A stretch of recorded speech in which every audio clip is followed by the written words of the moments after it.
Hello everyone, नमस्कार। मैं हूं श्रवण कुमार। संध्या कंप्यूटर के यूट्यूब चैनल पे आप सभी का एक बार फिर से स्वागत करता हूं। देखिए फ्रेंड्स, आज जो मैं आप सबके लिए वीडियो लेके आया हूं वो है राजस्थान का इतिहास बीएसटीसी एग्जाम 2021 के लिए एक बेहतरीन वीडियो फ्रेंड्स आप सभी के लिए होने वाला है। इसलिए अभी तक आप अगर इस चैनल को सब्सक्राइब नहीं किया है तो प्लीज़ इस चैनल को सब्सक्राइब करके साथ ही बेल आइकन को क्लिक कीजिएगा, जिससे फ्रेंड्स क्या होगा कि इस एग्जाम से रिलेटेड जो भी वीडियोज़ के कंटेंट होंगे सबसे पहले आपके पास में होंगे।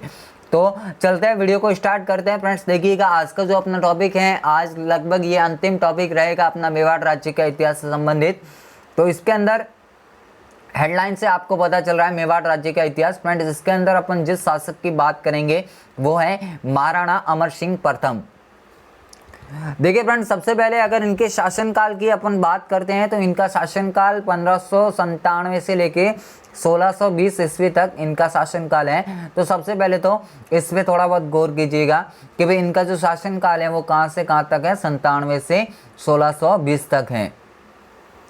उसके बाद में देखिए फ्रेंड्स, जो महाराणा अमर सिंह प्रथम थे वो महाराणा प्रताप के पुत्र थे, यानी भावी उत्तराधिकारी थे जो मेवाड़ के शासक बने। तो यहाँ से कम ये याद रखना कि भाई जो महाराणा अमर सिंह है किसके पुत्र थे, महाराणा प्रताप के पुत्र थे। इनका जो राज्याभिषेक है फ्रेंड्स कहाँ हुआ है, चावंड के अंदर हुआ है, क्योंकि आप सभी को बताएं कि जब महाराणा प्रताप की जो अंतिम जो राजधानी थी वो कौन सी थी, सावंडी थी। फ्रेंड्स वहाँ पे इनका सब कुछ हुआ था। बाद में जो लास्ट का समय बीता था वो कहाँ पे बीता था, सावंड के अंदर। तो सावंड में ही फिर इनका राज तिलक हुआ था, महाराणा अमर सिंह का राज तिलक हुआ था। उसके बाद में देखिएगा, सन 1615 में जहांगीर की अनुमति से खुर्रम व अमर सिंह के मध्य क्या हुई थी, एक संधि हुई थी, जिसको फ्रेंड्स क्या बोला गया, मुगल मेवाड़ की संधि बोला गया। देखिए फ्रेंड्स, यहाँ से यानी कि आप एक प्रकार से बोल सकते हो कि भाई मुगलों की अधीनता स्वीकार करने वाले मेवाड़ के प्रथम महाराणा कौन थे, तो वो आपके कौन थे, महाराणा अमर सिंह थे। तो इन्होंने, हालांकि फ्रेंड्स ये स्टार्टिंग में इन्होंने मना किया था कि भाई नहीं करेंगे क्योंकि हमारे पूर्वज लड़े हैं इसके लिए, यानी मुगलों की कभी अधीनता स्वीकार नहीं की है। बाकी फ्रेंड्स क्या हुआ कि भाई जो बाकी सरदार हैं, बाकी सरदारों के कहने पे उन्होंने बहुत समझाया था अमर सिंह को कि भाई अभी की जो हालात हैं बहुत ही बुरे हालात हो गए थे फ्रेंड्स मेवाड़ की सेना के, क्योंकि आप सभी को बताएं कि बैक टू बैक ज़्यादा बड़े बड़े युद्ध हुए थे। अभी है जो आप बोल सकते हो कि उदय सिंह के समय में साका हुआ, उसके बाद में महाराणा प्रताप के टाइम में फ्रेंड्स। तो वो सारी बातें यानी कि एक प्रकार से मुगलों की जो ये जो मेवाड़ की शक्ति एक प्रकार से कम हो गई थी। इसलिए सभी सरदारों के कहने पे फिर अमर सिंह ने मुगलों से क्या की थी, संधि की थी। तो यहाँ से कम ये पता रखना कि भाई कब की है, 1615 के अंदर। उस टाइम में जो मुगल शासक कौन था, जहांगीर था, और किस किस के मध्य हुई थी, खुर्रम व अमर सिंह के मध्य हुई थी, जो कब हुई है, 1615 के अंदर हुई है। और इन्होंने क्या की, मुगलों की अधीनता स्वीकार की। तो फ्रेंड्स यहाँ से ये क्वेश्चन पुटअप होता है, आप सभी के लिए इम्पोर्टेंट है। उसके बाद में जो नेक्स्ट लिखा है कि बादशाह जहांगीर महाराणा को अधीन करने के इरादे से 8 नवंबर 1613 को अजमेर पहुंचा। शाहजादा खुर्रम थे को सेना लेके मेवाड़ की अर्थव्यवस्था के मद्देनजर सभी सरदारों एवं युवराज कर्ण सिंह के निवेदन से महाराणा अमर सिंह ने 5 फरवरी 1615 को निम्न शर्तों पे क्या की थी, एक प्रकार से अधीनता स्वीकार की थी। यानी कि फ्रेंड्स देखिएगा वो शर्तें क्या क्या थी उस पर थोड़ा गौर कीजिएगा। हालांकि अगर एग्जाम में पूछी तो नहीं जाएगी, बट आपको याद रखना पड़ेगा, क्योंकि यहाँ से जो अमर सिंह का इतिहास है यहीं से फ्रेंड्स क्या होता है, थोड़ा रोचक बनता है। तो यहाँ पे जो शर्तें जो अमर सिंह ने रखी थी, क्या क्या शर्तें थी इस संधि के लिए, कि पहली बात तो ये कि भाई जो बादशाह हैं, जो महाराणा है वो बादशाह के दरबार में कभी नहीं जाएगा। पहली बात तो ये बोली थी कि भाई जो मेवाड़ का महाराणा है कभी भी बादशाह के दरबार में उसके बुलावे पे नहीं आएगा। दूसरी बात क्या बोली कि महाराणा का जो ज्येष्ठ कुंवर होगा, वो फ्रेंड्स शाही दरबार में आएगा। यानी महाराणा खुद ना आके किसको भेजेगा, अपने ज्येष्ठ कुंवर यानी बड़े बेटे को भेजेगा। उसके बाद में जो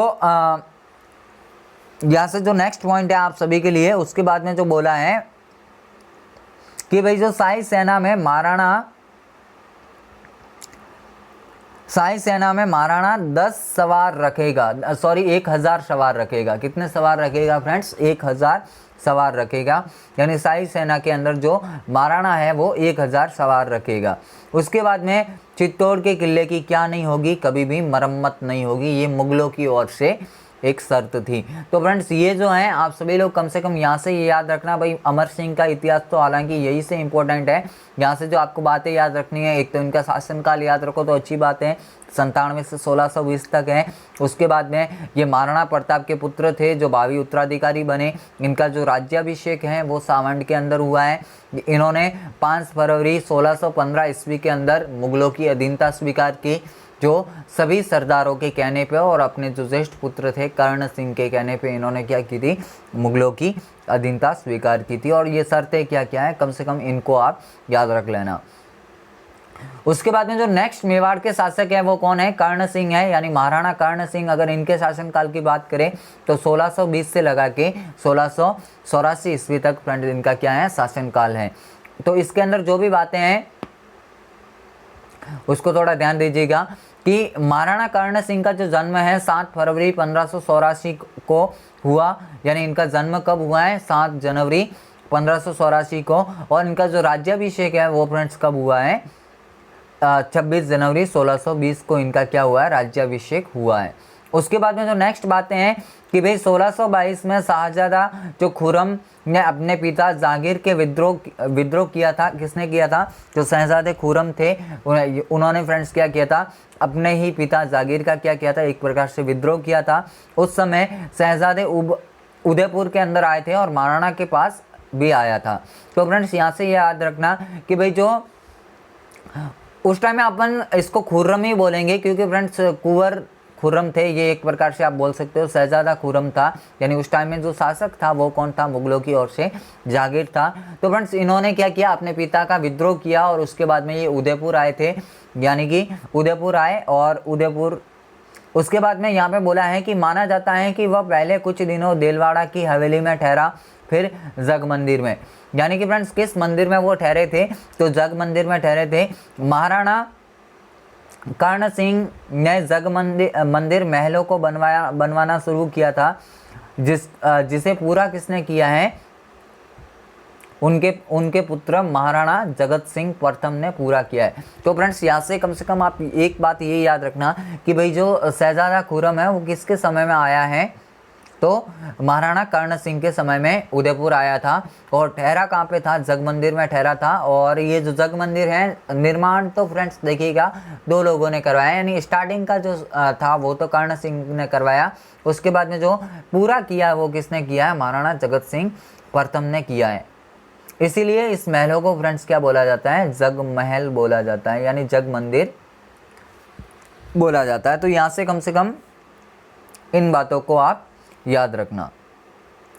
तो फ्रेंड्स आज के लिए मेरे ख्याल से ये आपके लिए सफिशिएंट होगा, यानी महाराणा अमर सिंह और महाराणा कर्ण सिंह में यही फ्रेंड्स जो बातें थी।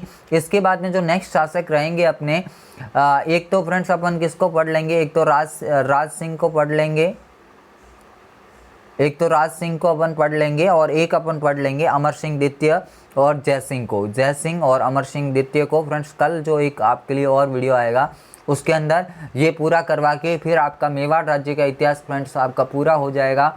आई होप आपको ये वीडियो बहुत ही पसंद आए होंगे।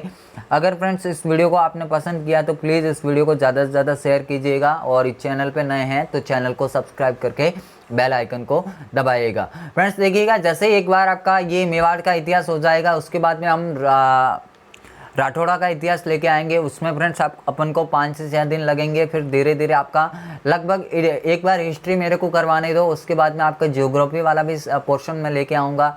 फिर जैसे ही मेरे को टाइम मिलता है आपके लिए थोड़ा एग्ज़ाम को फ्रेंड नज़दीक आने दो, उसके बाद में MCQ चलाएंगे और भी जो रीजनिंग की क्लासें हैं और आपकी हिंदी की क्लासें फ्रेंड्स सारी क्लासें होगी। देखिएगा अभी हाल फिलहाल के लिए मैं अकेला व्यक्ति हूँ जो इस चैनल पे आपको पढ़ा रहा हूँ। थोड़े दिनों के बाद जैसे ही फ्रेंड्स हालात ठीक हो जाते हैं उसके बाद में आपको 2 से 3 जो टीचर रहेंगे वो इस चैनल के माध्यम से आपको पढ़ाएंगे।